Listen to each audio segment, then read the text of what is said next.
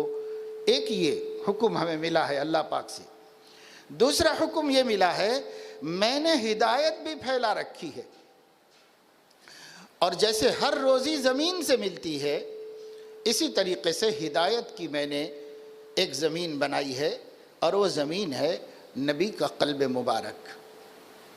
وہاں سے آپ کو آپ کی روح کی ہر روزی ملے گی، وہاں سے ہر روزی وہاں سے ملے گی۔ یہ جو نمازیں دی گئیں، یہ جو روزے دیے گئے، یہ زکوٰۃ دی گئی، یہ حج دیا گیا، یہ گناہوں سے بچنے کا حکم دیا گیا، منکرات اور فواحش اور گندگیوں، زناکاری اور شراب نوشی اور حرام خوری کا نام بھی نہ لے مسلمان، اس کا جو حکم دیا گیا، یہ سب کیا ہے؟ ہماری روح کی غذا ہے، ہماری روح کی غذا ہے۔ جیسے ہر عقل مند آدمی وہ غلہ تو کھاتا ہے، فروٹ تو کھاتا ہے، مگر زہر نہیں کھاتا۔ زہر اس لیے نہیں کھاتا کہ پھر غلہ کھا کے کیا فائدہ ہے، ہمارا زہر کھاتے ہی ہم سب ختم ہو جائے گا، ساری طاقت ختم ہو جائے گی۔ اسی طریقے سے روح کی غذا میں بھی اللہ نے کھانے کی چیزیں رکھی، نہیں کھلانے کی چیزیں بھی رکھی ہے۔ گناہ اس کو نہیں کھلانا ہے، نیکیاں کھلانا ہے۔ نیکیوں سے روح طاقتور ہوتی ہے اور گناہوں سے کمزور پڑتی ہے، اب بعض گناہوں سے تو ایمان ہی چلا جاتا ہے، روح ہی مردہ ہو جاتی ہے۔ تو وہ سب نظام وہی ہے، جو جسم والا ہے وہ روح والا ہے۔ لیکن آج ہم لوگوں کو یہ جو جمع کیا گیا ہے یہ بتانے کے واسطے کہ ہم پوری زندگی کھپا دے رہے ہیں عقل آنے کے دن سے لے کے موت آنے کے دن تک اس جسم کو آرام پہنچانے کے لیے، لیکن ہمیں فکر ہی نہیں ہے کہ روح کو بھی آرام پہنچائے اور اس کا بھی کچھ کرے، اس کی ہمیں فکر ہی نہیں ہے۔ یہ کہاں ملے گی؟ یہ علماء اور اہل اللہ کی صحبتوں میں ہمارے روح کی جلا کا سامان اللہ نے رکھا ہے، کیونکہ وہ اللہ کی شریعت اور امر رب سے ہماری تربیت کرتے ہیں، ہمارا ذہن بناتے ہیں، ہماری فکر کا رخ درست کرتے ہیں، ہماری سوچ اور ہمارا ویژن صحیح کرتے ہیں، ہمارے قلب میں طاقت پیدا ہوتی ہے، پھر ہم اللہ کی طرف پروان چڑھتے ہیں، تو جسم کو بھی راحت ملتی ہے اور روح کو بھی راحت ملتی ہے۔ یہ جو روح کی راحت کا سامان ہے، یہ جو روح کی روزی ہے، یہ روزی کا جو نام ہے وہ نام کیا ہے؟ کتاب و سنت، یا کہہ لو قرآن حدیث، بس دو ہی چیزیں ہیں۔ قرآن حدیث اس کی صحیح تعریف نہیں ہے، اہل علم فرق سمجھ سکتے ہیں، عام لوگ قرآن حدیث بول لو یا کتاب و سنت بول لو۔ کتاب و سنت حضور اکرم صلی اللہ علیہ وسلم نے حجۃ الوداع میں، یعنی آپ نے جو اپنی زندگی کے آخری سال 63ویں برس میں جو حج کیا تھا، وہ ایک ہی حج کیا، یعنی اسلام میں پہلا حج تھا وہ، اور وہی آپ کا آخری حج بھی تھا۔ یہ جو حج حضور علیہ السلام نے کیا تھا، اس حج میں جگہ جگہ اسلام کی حقیقتیں بیان کرنے کے خطبے دیے تھے، کئی جگہ پر آپ نے لیکچر دیے۔ ایک لیکچر میں فرمایا، ترکت فیکم امرین، لوگوں اب ہمارا ٹھکانہ دنیا میں زیادہ نہیں ہے، ہم نے جو کام کرنا تھا کمپلیٹ ہو گیا، کیونکہ اللہ نے آیت نازل فرما دی تھی، الیوم اکملت لکم دینکم واتممت علیکم نعمتی ورضیت لکم الاسلام دینا۔ اس آیت کے نازل ہونے سے دین اسلام کمپلیٹ ہو گیا، تو حضور علیہ السلام سمجھ گئے کہ میرا کام بھی کمپلیٹ ہو گیا، اللہ نے جس کام سے بھیجا تھا وہ ہو گیا کام۔ تو امت سے کیا فرمایا؟ امت سے فرمایا، دیکھو بھائی اب ہم زیادہ دن رہیں نہ رہیں، آپ لوگوں یہ نہ سمجھو کہ نبی چلے گئے تو اب ہم کیسے ہدایت پہ رہیں، ایسا مت سمجھو، میں قیامت تک کا نبی ہوں، دو چیزیں پیچھے چھوڑ کے جا رہا ہوں، اگر تم اس سے چمٹے رہے تو تم کبھی گمراہ نہیں ہو سکتے قیامت تک۔ اب کوئی نبی آنے والا نہیں ہے، میں آخری نبی، اور میں امام الانبیاء، میں افضل الانبیاء، میں منبع نبوت، میں ہی سرچشمہ ہدایت، جب میں چلا گیا تو اب کوئی بھی آنے والا نہیں۔ جتنے ستارے چمک رہے تھے وہ سورج کے نہیں نکلنے کی وجہ سے چمک رہے تھے، اور چاند بھی دمک رہا تھا تو سورج نہیں تھا اس وجہ سے دمک رہا تھا، لیکن صبح کو سورج نکل گیا تو نہ چاند فنا ہوا نہ ستارے ختم ہوئے، البتہ سورج کی روشنی میں چھپ گئے، دکھ نہیں رہے ہیں، سورج کی روشنی غالب آ گئی ان کے اوپر۔ اسی طرح آدم علیہ السلام سے لے کر عیسیٰ علیہ السلام تک 1,24,000 نبی سب کے سب ہدایت کے چاند تھے، ہدایت کے نجوم اور ستارے تھے، لیکن یہ ستارے کہیں نہیں گئے ہیں، سب چمک رہے ہیں، پر سورج نکل گیا ہے نا، اس لیے سب اس کے پیچھے چھپ گئے۔ حضور اکرم صلی اللہ علیہ وسلم ہدایت کا سورج ہے، ضرورت نہیں، نکلے بھی تو دکھتا نہیں، ستاروں کو نکلنے کی ضرورت نہیں، نکلے کے سامنے کچھ بھی نظر نہیں ہے۔ ہاں ہادی ہیں تو ان کی امت ہدایت کا کام کرتی رہے گی، ان کی امت انہی کے دین کی حفاظت کا کام کرتی رہے گی، یہی غذا روح کی قیامت تک کے لیے ہے، اب نئی غذا کی ضرورت نہیں۔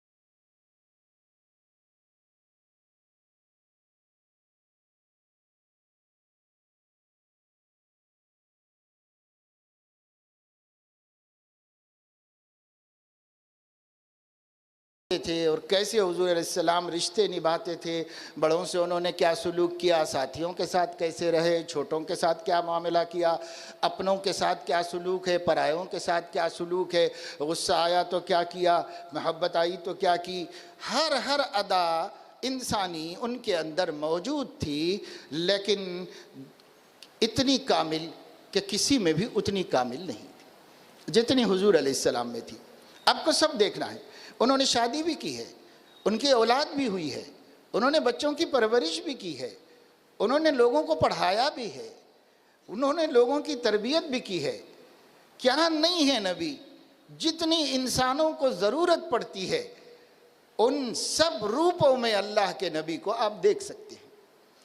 آپ ان کو ایک مرشد کامل کی حیثیت سے دیکھ سکتے ہیں، آپ ان کو ایک استاد لائق کی حیثیت سے دیکھ سکتے ہیں، آپ ان کو ایک مہربان باپ کی حیثیت سے دیکھ سکتے ہیں، آپ ان کو ایک شفیق شوہر کی حیثیت سے دیکھ سکتے ہیں، آپ ان کو ایک ایڈمنسٹریٹر کی حیثیت سے دیکھ سکتے ہیں، آپ ان کو فوج کے چیف آف آرمی کی حیثیت سے دیکھ سکتے ہیں، آپ ان کو ایک زاہد مرتاز کی حیثیت سے دیکھ سکتے ہیں، آپ ان کو ایک عبادت گزار کی حیثیت سے دیکھ سکتے ہیں، آپ ان کو ایک شب بیدار کی حیثیت سے دیکھ سکتے ہیں، آپ ان کو ایک مجاہد اعظم کی حیثیت سے۔ کون سی حیثیت سے اس دنیا میں انسان کو نمونہ چاہیے اور اللہ کے نبی میں وہ نمونہ نہ ملے؟ ایسا کچھ نہیں۔ ہاں کچھ گندے نمونے ہیں، گندے نمونے اللہ دینا بھی نہیں چاہتا، نبی کے اندر خدا نخواستہ ایک بھی بری مثال نہیں، ایک بھی بری مثال نہیں۔ ایک چھوٹا معصوم ذرے کے برابر، رائی کے دانے کے برابر داغ دھبا ان کی پیاری زندگی میں نظر نہیں آئے گا۔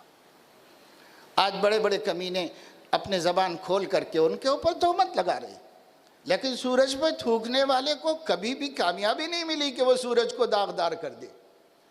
آقا صلی اللہ علیہ وسلم کی پیاری زندگی کو جنہوں نے پیدائش سے لے کر 60 برس تک دیکھا، وہ ایک تہمت نہیں لگا سکے، اب 1400 سال کے بعد تہمتیں لگانے کا فائدہ کیا ہے؟ سوائے دشمنی کے اور کچھ بھی نہیں ہے۔ اس لیے آپ اس سے زیادہ مت گھبراؤ۔ یہ دیکھو ایسے پیارے پاک باز اسوا کو ہم نے اختیار کیا ہے کہ نہیں کیا ہے؟ دوسرا کائے کو کرے گا بھائی؟ اس کے تو دل میں دشمنی بھری ہوئی ہے، آپ کے دل میں تو محبت بھری ہوئی ہے نا نبی کی۔ آپ بھی تو نہیں ان کو چاہ رہے ہیں، آپ بھی تو نہیں ان کے جیسا بننے کا شوق اپنے دل میں پا رہے ہیں کہ ہماری بیٹیاں ہمارے بچے صاحب وہ فلاں ہیرو کی طرح بننا ہے، فلم اسٹار کی طرح بننا ہے، اسٹائل ایسا، کام ایسا، طریقہ ایسا، بولنا ایسا، ہر ادا، ہر انداز میں ہم کس کو ماڈل بنا رہے ہیں؟ جبکہ اللہ نے ہمارے لیے ماڈل کس کو بنایا ہے؟ یہ سوال ہم نے اٹھایا ہی نہیں۔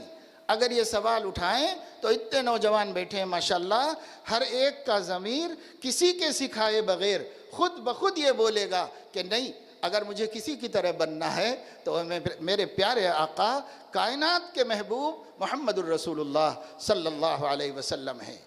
ہر جوان بیٹی کسی کالج میں پڑھتی ہو، اس کا من پکارے گا، اگر وہ پوچھے گی، سوال کرے گی ایمان کے ساتھ، تو اس کا من پکارے گا مجھے صدیق کی بیٹی صدیقہ کی طرح بننا ہے، مجھے رسول اللہ کی بیٹی فاطمہ کی طرح بننا ہے، مجھے صحابیات کی طرح بننا ہے۔ اللہ ان سب سے راضی ہو۔ ہر مومن کا من یہی پکارتا ہے، لیکن ماحول، دوست، احباب، شیطان، انسانی شیطان، جنی شیطان ہماری اس پکار کو دبا دیتے ہیں، ہمیں اس پکار پہ کھڑے نہیں دیتے۔ میرے دوستوں، میرے پیارے بچوں، آپ کا من بھی یہی کہہ رہا ہے۔ میرے بولنے کی ضرورت نہیں، مفتی تجمل صاحب کی بولنے کی ضرورت نہیں، مولانا ارشد علی کی بولنے کی ضرورت نہیں، حضرت شاہ صاحب کے بولنے کی ضرورت نہیں۔ آپ اپنے من سے پوچھو، ایمان والے ہو، آپ کا من بھی یہی کہہ رہا ہے میرے لیے اگر کوئی اچھا ماڈل ہے آسمان کے نیچے تو صرف اور صرف محمد الرسول اللہ صلی اللہ علیہ وسلم۔ لیکن ہم اپنی اس آواز کو ماحول سے دبا دے رہے ہیں۔ کہا یہ جانا ہے، یہ بٹھانا اس لیے ہے کہ دیکھو بیٹا، ماحول کی طاقت کو سائیڈ میں کرو، اندر کی طاقت کو باہر نکالو۔ اندر تمہارے بہت بڑی طاقت ہے، حب رسول کی طاقت سے بڑی کیا طاقت ہوگی؟ یہ دیوانگی ہے، یہ جنون ہے اپنے نبی جیسا بننے کی، یہ اپنے نکالو باہر۔ جب یہ طاقت آئے گی باہر اور آپ یوز کرو گے، جو دوسری طاقتیں گمراہی کی طرف لے جا رہی ہیں، جو دوسری طاقتیں حقہ پارلر میں لے جا رہی ہیں، جو دوسری طاقتیں نشہ آپ کے اندر پیدا کرنے کا شوق لا رہی ہیں، جو دوسری طاقتیں اللہ کو ناراض کرا رہی ہیں، آنکھوں کا زنا، کانوں کا زنا، زبان کا زنا، یہ جو سب کرا رہی ہیں، یہ سب کی سب کمزور پڑ جائیں گی، ہمارے اندر کے حب رسول سے ٹکرا کر پاش ہو جائے گی۔ وہ نکال ہی نہیں رہے ہیں ہم اندر سے۔ اندر والے انسان کو باہر لاؤ، اندر والے حب رسول کو نکالو، اندر والی ایمان کی اسپرٹ کو لاؤ، دنیا کی سپر پاورز سے ٹکرا کے اپنے کو غالب کر کے دکھا دے گی۔ اندر والی اسپرٹ نکالو۔ اللہ نے ہمارے اندر کیا کیا رکھا ہے، ہم اس کو چھپاتے جا رہے۔ اور یورپ یہی چاہتا ہے، یورپین کلچر کو ہر ملک میں لے جا کر کے، کہ مومن کو موقع ہی نہیں ملے کہ وہ اندر والی طاقت کو باہر لائے۔ یہ لوگ اندھیرے میں رہیں، یہ لوگ روشنی میں نہ رہیں، اس کی کوشش وہ کر رہے ہیں۔ اپنے کو کسی سے ڈرنے کی ضرورت نہیں۔ دنیا کیا ڈراتی ہے، ڈراتے رہنے دو۔ ہمارے نبی کو کتنا ڈرایا گیا۔ ارشاد فرمایا، اوذیت فی اللہ کما لا یوذی احد، اللہ کی راہ میں اتنا ستایا گیا ہوں کہ کسی کو نہیں ستایا گیا۔ وَلَقَدْ خِفْتُ فِي اللَّهِ مَا لَا يُخَافُ أَحَدٌ، اللہ کی راہ میں اتنا ڈرایا گیا ہوں، خوف دلایا گیا ہوں۔ دنیا میں آج تک کسی انسان کو کسی نے اتنا نہیں ڈرایا جتنا میرے نبی کو ڈرایا۔ لیکن نہ ان کے ڈرانے سے ڈرے، نہ ان کے ستانے سے ہمت ہارے۔ میرے پیارو، ہم ان کی امت ہیں، ہم ان کی امت کے نوجوان ہیں۔ ہمیں کسی سے ڈرنا نہیں، کسی سے دبنا نہیں ہے، ہمیں انہی کی طریقے سے اپنے دین پہ مضبوط جمنا ہے۔ عقیدوں میں لوگ طرح طرح کی باتیں لا رہے ہیں۔ میرا ایک عنوان ہے، اس عنوان کو میں مختصر انداز میں ہی آپ کو سمجھا دوں گا انشاءاللہ۔ جتنی ضرورت ہے جاننے کی اتنا آپ کو معلوم ہو جائے گا۔ وہ یہ ہے کہ میں نے آپ کو بتایا، پیچھے سے آپ تازہ کرو اپنا سبق، کہ میں نے بتایا ہم دو چیزوں کا مجموعہ ہے، ایک جسم ایک جان۔ ہماری دونوں چیزیں، جسم بھی اور جان بھی، رزق کی محتاج ہیں، یعنی اپنے کو ہیلتھی بنانے والی چیزوں کو جوڑنے کی محتاج ہے۔ اللہ تعالیٰ ہمارا رب ہے، اس کے ذمے ہے کہ وہ ہمارے جسم کی روزی بھی پیدا کرے اور ہماری روح کی روزی بھی پیدا کرے۔ اس کے سسٹم نے جسم کے لیے جسم کو جو چیز جچتی ہو وہ پیدا کر دی، اور روح کے لیے جو چیز روح کے مناسب تھی وہ پیدا کر دی۔ ہماری جسم کی روزی وہ ساری چیزیں ہیں جو مارکیٹ میں ہم دیکھ رہے ہیں، اپنے گھر کے دسترخوان پہ دیکھ رہے، کھا رہے پی رہے، جنہیں اللہ نے ہمارے لیے حلال کیا ہے، وہ سب ہماری جسم کی روزی ہے۔ اور ہماری روح کی روزی کیا ہے؟ کتاب اللہ، سنت رسول اللہ، یہ ہماری روح کی روزی ہے۔ جسم کی روزی 3 وقت، اور وہ 3 وقت کے علاوہ پھر الگ۔ حیدرآباد والے تو 5 وقت کھاتے ہیں، ہم لوگ 5 وقت کھاتے ہیں۔ ایک تو صبح اٹھنے کے ساتھ ہی کچھ تو بھی چھوٹا موٹا ہونا، پھر اس کے بعد پورا پک گئے بعد دسترخوان بچھے بعد ایک ناشتہ ہونا۔ ناشتہ اس کو بولتے ہیں لیکن پورا کھانا ہوتا ہے وہ، سمجھے تھے؟ ناشتہ 2 ہو گئے، اور تیسرا دوپہر ہوتے ہی دسترخوان تیار۔ اب پھر اس کے بعد چوتھا عصر کے بعد تھوڑا سا ریفریشمنٹ، اب پھر اس کے بعد عشاء کے بعد پھر سے دسترخوان بچھا ہوا۔ ہمارے اتنا شاید دنیا میں کوئی بھی نہیں کھاتے۔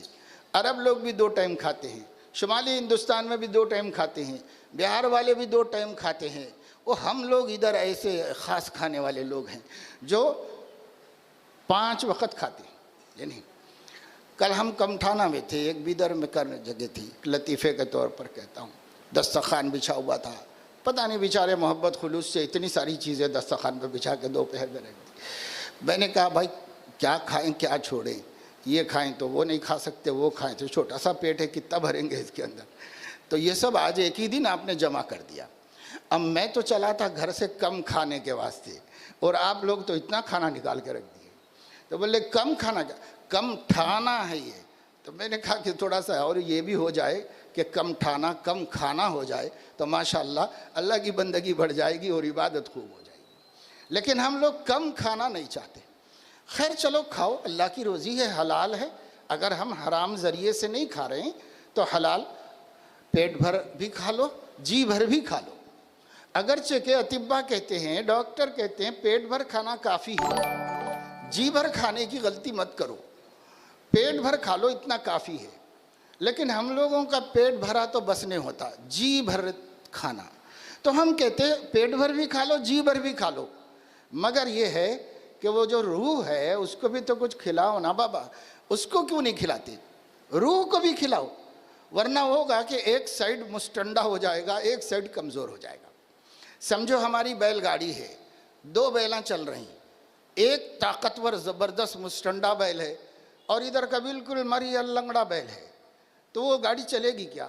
وہ ادھر کھینچتا جائے گا، ادھر ہی لیتا چلا جائے گا، ایک ہی سائیڈ میں جاتی رہے گی گاڑی۔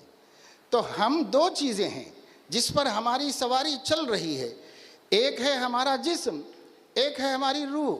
اب وہ روح کو کھلا رہے ہیں نہیں کچھ بھی، وہ ویسے ہی سکتے سکتے سکتے سکتے مریل کمزور ہو گئی۔ اس کی غذا کیا ہے؟ اس کی غذا کتاب و سنت ہے۔ اب اپنے ٹاپک پہ آ جاؤ مختصر، وہ یہ کہ حضور نے ہمارے لیے کیا چھوڑا بھائی؟ ہدایت کا سامان، کتاب اللہ، سنت رسول اللہ، قرآن کریم اور اپنے نبی کا طریقہ حیات۔ قرآن کریم ایک علم ہے اور سنت رسول اللہ یہ قرآن سے ہٹ کے دوسرا علم ہے۔ 2 چھوڑ کے جا رہا ہوں بولے نا حضور علیہ السلام۔ کوئی اگر یہ کہے کہ نہیں وہ قرآنی وہ بھی ہے وہ بھی ہے تو غلط بات ہے نا۔ حضور نے کہا ترکت فیکم امرین، 2 چیزیں چھوڑ کے جا رہا ہوں، 2 سورسز چھوڑ کے جا رہا ہوں آپ کی ہدایت کے واسطے۔ 2، ایک نہیں کہا حضور نے بھائی میں ایک چیز چھوڑ کے جا رہا ہوں اور وہ اللہ کی کتاب ہے، تو ایک ہی چیز کافی تھی ہم کو، لیکن آپ نے کیا فرمایا؟ 2 چیزیں چھوڑ کے جا رہا ہوں، ایک کا نام اللہ کی کتاب ہے اور ایک کا نام اس کے رسول کا سنت اور اس کا طریقہ ہے، جس کو ہم لوگ عرف عام میں حدیث بھی کہہ لیتے ہیں۔ تو قرآن حدیث کہہ لو آپ لوگ، اور علماء کہتے ہیں کتاب و سنت، مقصد ایک ہے لیکن تعریف میں فرق ہے۔ وہ علمی بات ہے، اس میں زیادہ پڑھنے کی ضرورت نہیں، قرآن حدیث کہہ لیجئے یا کتاب و سنت کہہ لیجئے، یہ چھوڑ کے گئے ہیں حضور علیہ السلام۔ اب اپنے کو آسانی سے سمجھ میں آنے کو میں قرآن حدیث ہی کہتا جاؤں گا۔ تو قرآن تو آپ کو معلوم ہے وہ 30 پارے جو ہمارے پاس بک کی شکل میں چھپے ہوئے ہیں. پوری دنیا میں سیم ہے, کہیں بھی ایک نقطہ ایک حرف ادھر ادھر نہیں ہے, پوری دنیا میں سیم ہے. چائنا کے حافظ صاحب کا سن لو, آج کل تو انٹرنیٹ کی بڑی سہولت ہے, پورا قرآن سامنے رکھ کے چائنا کے حافظ صاحب کا سن لو, ایک بھی ادھر سے ادھر کچھ نہیں کریں گے. سعودی عرب کا سن لو, امریکہ کے حافظ صاحب کا سنو, کینیڈا کے حافظ صاحب کا سنو, اس سے بھی آگے دنیا کے کسی کنارے کے حافظ صاحب کا, سب اتنا ہی قرآن پڑھیں گے. البتہ کہیں کہیں الفاظ میں تھوڑا فرق رہتا, وہ فرق بھی اللہ کا نازل کیا ہوا ہے, لیکن اس سے ہٹ کے کچھ نہیں ملے گا آپ کو, اس سے ہٹ کے کہیں نہیں ملے گا. ایک ایک حرف محفوظ ہے اس کتاب کا, اس میں کوئی آج تک بدلا نہیں, کوئی بدل نہیں سکتا قیامت تک. دنیا فنا ہو جائے گی اور سارے کے سارے اسکالرز اس کے پیچھے محنت کر چکے ہیں. ابھی چند برس پہلے نیٹ کے اوپر یہودیوں نے فرقان الحق کے نام سے ایک کتاب ڈال کر یہ فراڈ کیا تھا کہ وہ جو قرآن مسلمان پڑھتے ہیں وہ اصل نہیں ہے, جو نبی پہ نازل ہوا تھا وہ یہ ہے. تو ایک شخص بھی دھوکہ نہیں کھایا, الحمدللہ کوئی مسلمان دھوکہ نہیں کھایا. سارے مسلمانوں نے کہا کہ وہ تیرے منہ پہ مار دیں گے, وہ نہیں چاہیے, ہمارا قرآن ہمارے سینوں میں محفوظ ہے, ہمارے بچوں کے پاس محفوظ ہے, ہم کو ضرورت نہیں ہے فریب دینے کی, الو بنانے کی, ہم بننے والے نہیں ہیں. تو پتہ نہیں کتنے کروڑ ڈالر خرچ کیے تھے ہوں گے, سب بیکار گئے, اور کسی نے نہیں مانا کہ وہ قرآن ہے. قرآن وہی ہے جو حضور اکرم صلی اللہ علیہ وسلم کے قلب مبارک پر جبرائیل کے ذریعے نازل ہوا, اور جو صحابہ کے سینوں میں محفوظ ہوا, اور سینہ بسینہ اس دور سے آج تک ایک حرف ایک نقطے کی کمی بیشی کی بغیر محفوظ ہے, آج تک ہے, قیامت تک رہے گا. یہ قرآن میں رد و بدل کچھ بھی نہیں ہوا. دوسری چیز کیا ہے؟ حدیث رسول, حضور علیہ السلام کی کہی ہوئی باتیں. آپ نے جو باتیں فرمائی, جو کام آپ نے کیا, جو بات آپ نے کہی, اور آپ کے زبان سے بھی کچھ نہیں بولے اور عمل سے بھی نہیں کیا, لیکن آپ کے سامنے کسی دوسرے مسلمان نے کوئی کام کیا, آپ نے منع نہیں کیا. یہ تین چیزیں سنت ہیں. آپ آسانی سے سنت کے معنی یاد رکھ سکتے ہیں. جو کام کا حکم نبی نے زبان سے دیا, جس کام کو کر کے دکھایا, جس کام کو کہا بھی نہیں کیا بھی نہیں, لیکن کوئی دوسرا ان کے سامنے کر رہا تھا تو دیکھ کے خاموش رہے, یہ تین چیزیں سنت ہے. میں آپ کو مثال دے کر تینوں باتیں بتاتا, لیکن اتنی ٹائم میں گنجائش نہیں ہے, اس لیے بس اتنا یاد رکھ لو کہ جو نبی نے کیا, جو نبی نے کہا, اور جو نبی نے دیکھ کر خاموشی اختیار کر لی, منع نہیں کیا, یہ سب چیزوں کو سنت کہا جاتا ہے, نبی کا طریقہ کہا جاتا ہے. یہ چیزیں جس ذریعے سے ہم تک پہنچتی ہیں, سنتیں جس ذریعے سے ہم تک پہنچتی ہیں, اس کا نام ہے حدیث, اس کا نام حدیث ہے. اور آج جو بات آپ کو بتانی ہے وہ یہ ہے کہ ایک طبقہ ہے جو حدیث کا انکار کرتا ہے. پہلے زمانے میں بھی تھا, اللہ کے نبی صلی اللہ علیہ وسلم کے ہجرت کے 50 سال تک تو نہیں تھا, اس کے بعد سے آہستہ آہستہ یہ خیالات شروع ہوئے, اور ہوتے ہوتے ہوتے ہوتے پہلے اکے دکے لوگوں کے خیالات تھے, آگے چل کر کے وہ بن گئے نظریے, اور اس بن گئی جماعت, ایک گروہ, ایک پارٹی, ایک باقاعدہ دعوت دینے والے, باقاعدہ طور پر ایک مذہب آگے چل کے بن گیا. وہ اس دور میں ہے, خاص طور سے جو لوگ زیادہ تعلیم یافتہ ہیں, اتفاق سے اگر ان لوگوں کو شروع ہی سے علماء کی صحبت نہیں ملی, یا دینی مجلسوں میں شرکت کے مواقع نہیں ملے, پیچھے سے ابا بھی انگلش میڈیم, دادا بھی انگلش میڈیم, ایسا جو پیچھے سے چلے آ رہے ہیں, ان کو کبھی ایسے بہت نوجوان ہیں, آپ تعجب مت کیجئے, آپ تو ماشاءاللہ مسجد میں بیٹھے ہوئے ہیں,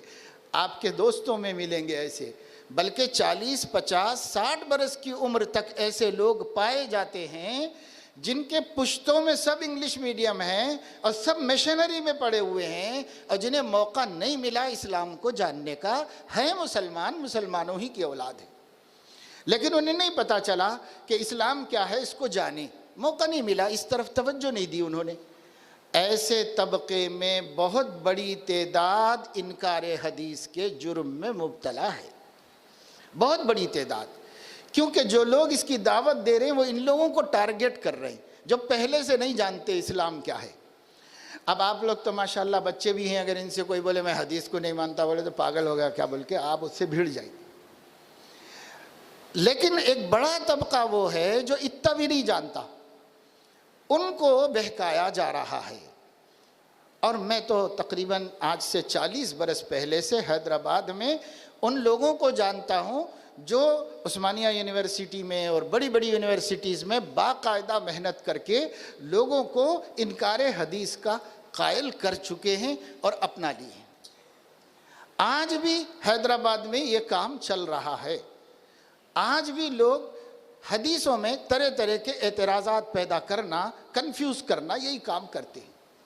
حالانکہ حدیث میں کنفیوژن ہوتا تو پہلے صدی میں ہو جانا چاہیے تھا، صحابہ کو ہی ہو جانا چاہیے تھا، نہ صحابہ کو ہوا، نہ تابعین کو ہوا، نہ فقہا کو ہوا، نہ محدثین کو ہوا جنہوں نے حدیثیں جمع کر کے رکھی ہیں، ان کو بھی کبھی اشکال نہیں ہوا، ان کو بھی کبھی اعتراض نہیں ہوا کسی بات پر۔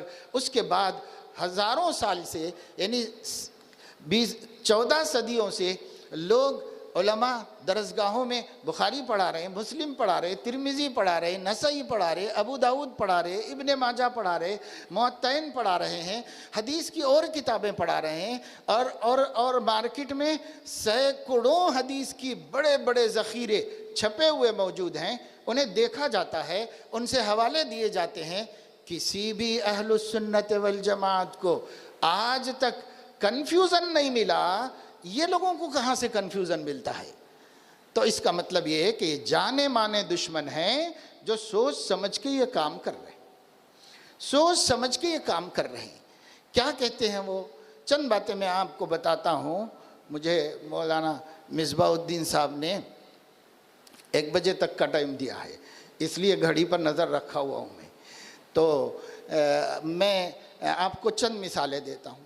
وہ لوگ یہ کہتے ہیں کہ بھائی قرآن اللہ نے نازل کیا اور نبی پاک صلی اللہ علیہ وسلم پر نازل کیا، یہ سب ہم کو معلوم ہے، جبرائیل لے کے آئے، اس پہ بھی ایمان ہے، نبی کے قلب پہ اتارا، اس پہ بھی ایمان ہے، لیکن نبی کو نبی کیوں بنایا؟ یہاں وہ ہمارے راستے سے ہٹ گئے، ہمارے یعنی مسلمانوں کے راستے سے ہٹ گئے۔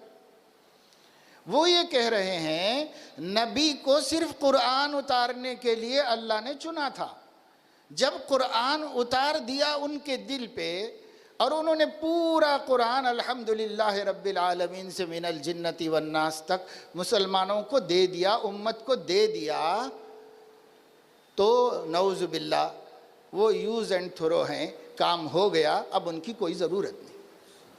ایک طبقہ اسی طرح جیسے میں بتا رہا ہوں حضور کو مانتا ہے، وہ نبی ہیں، اللہ نے ان کو چنا ہے، اللہ نے ان پہ قرآن اتارا ہے، لیکن ان کو صرف قرآن اتارنے کے لیے یوز کرنا تھا، قرآن اتر گیا تو اب ان کی کوئی ضرورت امت کو نہیں رہ گئی، کوئی ضرورت ہم کو نہیں ہے ان کی۔ ایک طبقہ دھڑلے سے کھلے عام یہی کہتا ہے، یہی عقیدہ رکھتا ہے انکار حدیث والوں کا، اس میں کم زیادہ گمراہ ہیں لیکن سب گمراہ ہیں۔ ایک طبقہ کہتا ہے کہ نہیں، ان کی ضرورت صرف قرآن اتارنے کے لیے نہیں تھی، بلکہ اس لیے بھی تھی کہ وہ قرآن کو سمجھا دیں، جب انہوں نے قرآن سمجھا دیا تو اب ان کی ضرورت ختم ہو گئی۔ بعض لوگ کہتے ہیں کہ نہیں، وہ اس کے لیے بھی تھے کہ وہ حکم دیں اور ان کا کہنا مانا جائے اور ان کی بات سنی جائے اور ان کی اتباع کی جائے، لیکن جب تک وہ زندہ تھے تب تک ان کی بات مانی جا سکتی تھی، جب وہ دنیا سے پردہ فرما گئے تو اب ان کی ضرورت نہیں، کیونکہ ان کا کہنا ماننا امیر المومنین کی حیثیت سے تھا۔ اب ابو بکر کا کہنا مانو، وہ بھی چلے گئے تو عمر کا مانو، وہ بھی چلے گئے عثمان علی رضی اللہ عنہم اجمعین، اور اس کے بعد فلاں فلاں فلاں فلاں، یہاں تک کہ بد نصیبی سے یہ بھی کہتے ہیں کہ آج بھی رعایا کو، مسلمانوں کو مودی کا حکم تو ماننا ہے لیکن نبی کا نہیں ماننا ہے۔ کیوں؟ اس وقت یہ ہمارا حاکم اعلیٰ ہے، حاکم اعلیٰ ہی کی بات ماننا ہے۔ وہ جو نبی کی اطاعت کا حکم قرآن میں ہے، وہ یعنی یہ اصطلاح بچے سمجھے نہ سمجھیں لیکن دوسرے حضرات سمجھ سکتے ہیں، مرکز ملت ہونے کی حیثیت سے اطاعت کے قابل بنائے گئے تھے۔ جس دور میں جو مرکز ملت ہوگا اس کی اطاعت فرض ہوگی، نہ کہ نبی کی اطاعت فرض ہوگی۔ اس لیے آج ابو بکر کی نہیں، صحابہ کی نہیں، کسی کی بھی اطاعت نہیں، حتیٰ کہ نبی کی بھی نہیں۔ آج جو ہمارا حکمراں ہے، ایمان والا ہو یا بے ایمان، اسرائیل ہے وہاں کوئی مسلمان ہے تو وہ یہودی حاکم کی اطاعت فرض ہے اس کے اوپر۔ امریکہ میں ہے تو عیسائی حاکم کی اطاعت فرض ہے اس کے اوپر۔ ہندوستان میں ہے تو ہندو حکمراں کی اطاعت فرض ہے اس کے اوپر، لیکن نبی کی تو نہیں۔ نبی کی ان کی زندگی میں ہی فرض تھی۔ ہم کیا عقیدہ رکھتے ہیں ساری دنیا کے مسلمان، اور کیا عقیدہ اللہ نے سکھایا اور کیا عقیدہ خود نبی نے سکھایا اپنے بارے میں؟ وہ یہ ہے، نبی اللہ کی طرف سے اللہ کے منشا کو امت کو بتانے کے لیے اور اللہ کے پیغام کو پہنچانے کے لیے مبعوث کیا گیا ہے۔ بندوں میں سے چن کر اللہ نے بندوں کو ہدایت دینے کے لیے ان کو کھڑا کیا ہے، اور اللہ نے ان کو دو علم دیے۔ ایک علم کا نام ہے وحی متلو، جسے قرآن کریم کہا جاتا ہے، یہ کلام اللہ ہے، اس کے الفاظ بھی اللہ کے ہیں، اس کے معانی بھی اللہ کے ہیں۔ دوسرا علم جو قرآن سے بھی زیادہ مقدار میں حضور علیہ السلام کو دیا، اللہ نے ڈائریکٹ دیا ہے، وہ علم بھی اللہ کا علم ہے۔ فرق یہ ہے کہ اس کے الفاظ نبی کے ہیں اور اس کا علم اللہ کا ہے۔ دونوں علوم اللہ کے ہیں۔ قرآن کے الفاظ بھی اللہ کے ہیں اور حدیث کے الفاظ نبوی ہیں، علم اللہ کا ہے۔ قرآن میں علم اللہ کا ہے، لیکن کچھ لوگ کہنے لگے کہ نہیں بس قرآن کافی ہے، حسبنا کتاب اللہ، ہمیں قرآن کافی ہے، اب قرآن کے بعد کسی چیز کی ضرورت نہیں۔ آج بھی ہیں دیہاتوں میں، گاؤں میں تک مجھے ملے ہیں جو یہ کہتے ہیں نہیں صاحب قرآن میں ہے تو بولیے آپ، قرآن میں نہیں ہے تو بات نہ کریے، قرآن میں نہیں ہے تو میرے کو بات ہی نہیں کرنے کا ہے۔ تو بات ہی نہیں کرنا ہے تیرے کو، قرآن میں نہیں ہے تو مسلمان ہی کہاں ہے؟ مت کرو بات، ہم کو بھی نہیں کرنا ہے، ہم کو مسلمان کو سمجھانا ہے، بے ایمان کو کیا سمجھائیں؟ وہ بے ایمان ہے جو یہ کہتا ہے کہ قرآن میں ہے تو مانوں گا اور قرآن میں نہیں ہے تو نہیں مانوں گا، وہ بالکل مرتد ہے، کافر ہے، چاہے 5 نمازیں پڑھتا ہو، چاہے ہر سال حج کرتا ہو، وہ کافر ہے، اس کا اسلام سے کوئی تعلق نہیں۔ اگر یہ کہے کہ میں قرآن میں ہے تو بتاؤ، میں قرآن میں مانتا ہوں، صرف میں قرآن سے بولے تو سنوں گا، اگر یہ کہتا ہے، یا اپنے بارے میں یہ کہتا ہے ہم صرف قرآن سے بیان کریں گے، ہم صرف قرآن سے آپ سے بات کریں گے، تو سمجھ لو کہ یہ پکا مرتد ہے۔ حضور نے اس کے بارے میں خود فتویٰ دے دیا ہے، نہ کوئی اس سے رشتہ کرے، نہ کوئی اس کے ساتھ کھائے پیے، اگر ان سے دوستی رکھو گے دونوں ایک ساتھ جہنم میں جائیں گے۔ اگر نبی کی غیرت دل میں ہے، اگر سیدنا محمد الرسول اللہ کی عظمت آپ کے دل میں ہے، تو آپ صرف قرآن کی بات کرنے والے سے آنکھ بند کر لیجئے۔ اگر سمجھا سکتے ہیں تو سمجھا دیجئے، اگر وہ سمجھنا چاہتا ہے تو عالم کے سامنے لا کے بٹھا دیجئے، اور اگر نہیں میں صحیح ہوں بولتا ہے تو آپ بولو تم صحیح ہے، غلط ہے، اللہ بہتر جانتا ہے، مگر ہمارا تمہارا کوئی رشتہ نہیں۔ بدا بیننا و بینکم العداوۃ والبغضاء ابدا، سگا بھائی کیوں نہ ہو، میرے اور تیرے درمیان آج سے دشمنی کا آغاز ہے، حتی تؤمنوا باللہ وحدہ، جب تک کہ تو ایمان میں آ جائے اور نبی کی حدیث پر بھی ایمان لے آئے، تب تک ہمارا تمہارا رشتہ ختم ہو گیا۔ یہ پکی بات ہے۔ اللہ فرمانے قد کانت لکم اسوۃ حسنۃ فی ابراہیم والذین معہ، تمہارے لیے ابراہیم اور ان کے ساتھیوں کی زندگی میں اسوہ حسنہ ہے۔ یہ انہوں نے کہا تھا بدا بیننا و بینکم العداوۃ والبغضاء ابدا حتی تؤمنوا باللہ وحدہ، جب تک صحیح سے اسلام میں نہیں آ جاؤ گے ہمارا تمہارا کوئی ساجھا نہیں، کوئی رشتہ نہیں۔ یہ اتنی پکی بات ہے. جو انکار حدیث کرتا ہے، جو انکار حدیث کے شکلیں بہت الگ الگ ہیں، یعنی کہتے نہیں کہ نیا جال لایا پرانا شکاری، تو لوگوں کے حساب سے وہ لوگ الگ الگ ٹائٹل بناتے ہیں، لیکن ہمیں سمجھ میں آ جائے گا کہ اس کے اندر ہے کیا. اس کے اندر حدیث سے دشمنی ہوتی ہے، حدیث رسول سے دشمنی ہوتی ہے، یہ اس کے اندر چھپا ہوا ہوتا ہے. ٹائٹل الگ الگ ہوتے ہیں، اس لیے ان سب سے ہوشیار رہنے کی ضرورت ہے. اور ایک صحابی درس دے رہے تھے، حضرت عمران بن حسین رضی اللہ تعالیٰ عنہ. ایک شخص نے کہا لا تحدثنا الا بالقرآن. آپ کیا قال رسول اللہ صلی اللہ علیہ وسلم قال رسول اللہ صلی اللہ علیہ وسلم سنا رہے ہیں؟ حضرت ہمیں صرف قرآن سے سنائیے، ہم کو صرف قرآن سے دلیل دیجئے. انہوں نے فرمایا کہ بے شک مجھے بھی قرآن کے بدلے میں کوئی دوسری چیز نہیں چاہیے. میں بھی قرآن کو قرآن مانتا ہوں اور اسی ایک کتاب کا ماننے والا ہوں، لیکن اس کتاب کو سمجھنے کے لیے جو ہم سے زیادہ قرآن کا سمجھنے والا ہے اس پر اعتماد کرتے ہیں، اس پہ بھروسہ کرتے ہیں. قرآن ہی اللہ نے بھیجا ہدایت کے لیے، لیکن قرآن سمجھانے کو پیغمبر بھیجا، ورنہ قرآن کعبے پہ اللہ اتار سکتا تھا، چھپی ہوئی کتابیں بھی نازل کر سکتا تھا. پیغمبروں کو کیوں بھیجا؟ اس لیے کہ علم زندہ سے سمجھا جا سکتا ہے، علم مردہ چیز سے نہیں سمجھا جا سکتا. کتاب بے جان چیز ہے، بے جان چیز سے نہیں سمجھا جا سکتا. نیٹ بے جان چیز ہے، بے جان چیز سے علم نہیں لیا جا سکتا. ایک زندہ انسان سے علم لیا جاتا ہے. اس لیے نبی کو بھیجا اللہ نے. کوئی کتاب دنیا میں بغیر نبی کے نہیں آئی، اور ہزاروں نبی بغیر کتاب کے آئے ہیں. تو اصل نبی ہوا کہ اصل کتاب؟ لیکن اسلام میں ہمارے علم کی جڑ بنیاد قرآن کریم ہی ہے بے شک، لیکن قرآن بغیر نبی کے سمجھا نہیں جا سکتا. ان صحابی نے اس کو بلایا قریب میں اور کہا یہاں بیٹھو، تم سب جتنے تم اس خیال والے ہو اکٹھے ہو جاؤ اور ہمیں بتاؤ قرآن کی روشنی میں کہ فجر کی 2 رکعتیں، ہمیں بتاؤ کہ ظہر کی 4 رکعتیں ہیں، ہمیں بتاؤ کہ عصر کی 4 رکعتیں ہیں، مغرب میں 3 ہی پڑھی جاتی ہیں، ابتدائی 2 میں قرات کرتے ہیں، 2 میں خاموش رہتے ہیں. یہ سب بتاؤ قرآن میں. اور اگر قرآن نہیں بتا سکتے تو پھر حدیث کو مانو، اس لیے کہ یہی بتانے کے لیے تو اللہ نے نبی کو بھیجا ہے. ایک حکم قرآن پر عمل کرنا ممکن نہیں ہے نبی کی حدیثوں کے بغیر، نبی کی سنتوں کی ایک حکم پر عمل کرنا ممکن نہیں. ایک حکم. قرآن کہتا ہے اقیم الصلاۃ، تو نماز کیسے پڑھنا؟ حدیث کے بغیر جان ہی نہیں سکتے. آتوا الزکاۃ، زکوٰۃ ادا کرو. زکوٰۃ کس کو بولتے؟ حدیث کے بغیر جان ہی نہیں سکتے.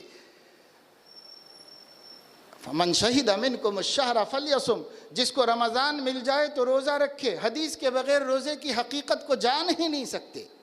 للہ علی الناس حج البیت، جو جا سکتا ہے اس کے لیے حج فرض ہے. حدیث کے بغیر حج کیا ہے معلوم ہی نہیں ہو سکتا.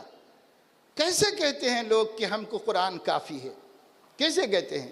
اگر کافی ہوتا تو اللہ نبی کو اس کا ڈبل علم الگ سے کیوں دیتا؟ وہ علم بھی الگ سے اللہ دیا. اور قرآن میں کہا گیا، یہ نہیں کہا گیا کہیں بھی قرآن مجید میں کہ قرآن پہ عمل کرو، یہ کہا گیا نبی کی اتباع کرو. قل ان کنتم تحبون اللہ فاتبعونی، اگر تم اللہ کے محبوب بننا چاہتے ہو تو میرا اتباع کرو. اطیعوا اللہ و اطیعوا الرسول، اللہ کا بھی کہنا مانو، نبی کا بھی کہنا مانو. من یطع الرسول فقد اطاع اللہ، جس نے رسول کی اطاعت کی تو اس نے کسی اور کی نہیں، اللہ ہی کی اطاعت کی. قرآن میں یہ کہا گیا ہے فلا وربک لا یؤمنون حتی یحکموک فیما شجر بینہم ثم لا یجدوا فی انفسہم حرجا مما قضیت ویسلموا تسلیما. اے میرے پیارے نبی، آپ کے رب کی قسم ہے کوئی شخص اس وقت تک مومن نہیں ہو سکتا جب تک کہ اپنے ہر اختلاف میں آپ کے فیصلے کو قبول نہ کر لے، اور جو آپ کہیں اس کو ماننے میں دل میں تنگی بھی نہ محسوس کرے، بلکہ دل کی خوشیوں کے ساتھ آپ کی اطاعت کرے. اس سے پہلے میں مسلمان نہیں مانتا کسی کو. دنیا کی حکومتیں ان کو مسلمانوں میں شمار کر لیں، وہ مردم شماری میں مسلمان ہوں گے، خدا کے علم میں وہ مسلمانوں کے لسٹ میں نہیں ہو سکتے. نبی کا یہ مقام ہے. نبی کی 100% اطاعت ہم پر فرض کی گئی ہے، اور قرآن کہہ رہا ہے کہ ان کا کہنا مانو، ما آتاکم الرسول فخذوا وما نہاکم عنہ فانتہوا، جو رسول دے وہ لے لو، اور جو رسول روکے تو اس سے رک جاؤ۔ ہمارے لیے تو اللہ تعالی براہ راست مطاع نہیں ہے، بواسطہ رسول مطاع ہیں، اس لیے کہ اللہ کو ہم نے دیکھا نہیں، اللہ ہمارے سامنے نہیں، اللہ سے ہم پوچھ نہیں سکتے، لیکن ہمارے سامنے ہمارا رسول، اس کی زندگی، اس کا سراپا، اس کی صبح و شام، اس کی عادتیں، اس کی سیرتیں ہمارے سامنے ایسی ہیں جیسا کہ آنکھوں سے دیکھ رہے ہوں، چلتے پھرتے ہمارے نبی کو، یہ اللہ نے حفاظت کی ہے۔ اس لیے یہ جو عنوان آج رکھا گیا، یعنی ہمارا جو عنوان تھا وہ یہ تھا کہ انکار حدیث انکار ایمان ہے، اس میں کوئی فرق نہیں، مرتد ہونا اور حدیث کا انکار کرنا دونوں برابر ہیں۔ اس لیے ایسے جوانوں سے، ایسے بڑوں سے، ایسی کتابوں سے، ایسے داعیوں سے، ایسی باتیں کرنے والوں سے میرے عزیزوں اور میرے پیارے بچوں، ایمان سلامت رکھنا چاہتے ہیں 100 فٹ دور رہو، سنو بھی نہیں کہ بھئی سننے میں کیا حرج ہے، اب بھئی سنتے سنتے ہی تو متاثر ہوتا ہے آدمی، تو سنو بھی نہیں، پڑھو بھی نہیں، وہ اگر کچھ دیں ہمیں نہیں چاہیے مجھے، بس میں اپنے محلے کے عالم صاحب سے سمجھ لوں گا دین کیا ہے، اسلام کیا ہے، ایمان، آپ کی کوئی ضرورت نہیں مجھے۔ نہیں کرو گے احتیاط تو بھٹک رہے ہیں لوگ، اللہ نہ کرے کہ ہم بھٹک جائیں، اس لیے احتیاط ضروری ہے، بچنا ضروری ہے۔ یہ پروگرام کا یہ مقصد ہے، اور فتنے بھی کل سے مسلسل آپ سن رہے ہیں، شام تک سنتے رہیں گے۔ مقصد تعارف ہے تاکہ ہم اپنے کو بچا سکیں، مقصد ان کے پیچھے جتنی علماء کو طاقت ہے الحمدللہ ان کو دفع بھی کر رہے ہیں، لیکن آپ کو بٹھا کر اتنا سارا سمجھانا، آپ کو ان خطروں سے بچانا ہے کہ ان خطروں سے بچ جائیں۔ نہیں پتہ چلے گا تو مبتلا ہونے کے بعد پتہ چلے گا۔ احتیاط کرو، کتنا آپ ماسک لگا کے رہے، اور کتنا آپ سوشل ڈسٹینسنگ کو مسجدوں میں تک کرتے رہے عمل، کیوں کرتے رہے کہ بھئی وہ کووڈ ہم کو نہ لگ جائے، اسی لیے کرتے رہے نا۔ اب یہ ماسک لگاؤ، اپنی روح کو لگاؤ، اپنے علم کو لگاؤ، اپنی عقل کو لگاؤ۔ اگر یہ ماسک سنت کا اور قرآن کا نہیں لگاؤ گے، یہ جتنے ایمان کے لٹیرے پھر رہے ہیں بستیوں کے اندر، یہ ڈاکو ہمیں لوٹ کر ہی رہیں گے، ہمیں ایمان بچنے نہیں دیں گے ہمارا۔ اس لیے ان ڈاکوؤں سے بچنا ہے۔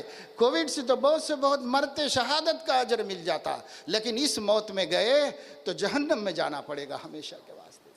اس لیے اس سے بچتے رہیے۔ اللہ پاک مجھے آپ کو سب کو توفیق عمل نصیب فرمائے۔ وقت چونکہ کم ہوتا ہے اور پروگرام لمبا ہے، ورنہ ایک ٹاپک کو تو 3 گھنٹے کا وقت چاہیے کہ اس کو سمجھایا جا سکے، کلیئر کیا جا سکے، لیکن ہو سکتا ہے میں سمجھتا ہوں اپنے پڑھے لکھے بچے ہیں جو اس بات کو بہت حد تک تو سمجھ چکے ہوں گے۔ اللہ اس فتنے سے آپ کی بھی حفاظت کرے، میری بھی کرے۔ وآخر دعوانا ان الحمدللہ رب العالمین۔